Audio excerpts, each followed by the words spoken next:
3 बेटियां, 3 दुआएं और एक ऐसा राज जो पूरे गांव को हिलाकर रख दे। दूर दराज गांव था जहां एक गरीब किसान रहमत अपनी 3 बेटियों के साथ एक झोपड़ी में रहता था। सलमा, रुखसाना और जीनत तीनों बहुत ही शरीफ, समझदार और नेक दिल लड़कियां थीं।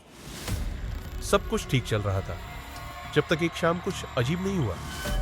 बारिश थम चुकी थी, लेकिन आसमान में बादल अब भी घने थे। तभी दरवाजे पर हल्की सी दस्तक हुई। रहमत ने दरवाजा खोला।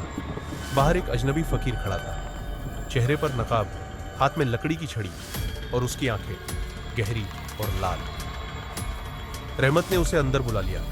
फकीर, मुझे सिर्फ पानी नहीं चाहिए, मुझे दुआ मांगनी है। फकीर ने बिना कुछ कहे उन्हें देखा। फिर उसने अपनी जेब से 3 चमचमाते मोती निकाले और कहा, ये 3 मोती हैं। तुम तीनों को 3 दुआएं देता हूं, मगर याद रखो, हर दुआ की एक कीमत होगी। सलमा बोली, मुझे ऐसा बेटा चाहिए जो दुनिया को रोशनी दे। रुखसाना ने कहा, मेरा बच्चा सब पर राज करे, सल्तनत का वारिस बने। जीनत ने मुस्कुराते हुए कहा, बस इतना काफी है कि मेरा बच्चा सच बोले, सच समझे और सच पर चले। फकीर बोला, दुआएं कबूल हो गईं, मगर बच्चों की तकदीर तुम्हारे हाथ में नहीं रहेगी। ये कहते ही वो फकीर अचानक गायब हो गया, जैसे वो कभी आया ही नहीं था। अगली सुबह एक और तूफान आया। इस बार बाहर नहीं, अंदर से। तीनों बेटियां अचानक गर्भवती थी। गांव में बातें फैलने लगी। लोगों की नजरों का अंदाज बदल गया। मगर वक्त बीतता गया और फिर कुछ और भी अजीब हुआ।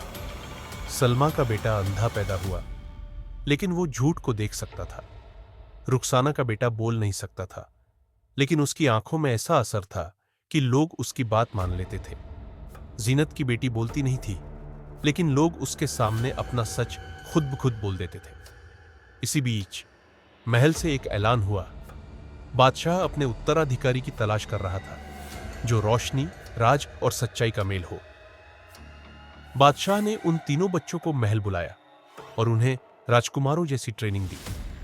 उसी रात आसमान में एक गूंजती हुई आवाज सुनाई दी, हर दुआ कबूल होती है, लेकिन कीमत के साथ।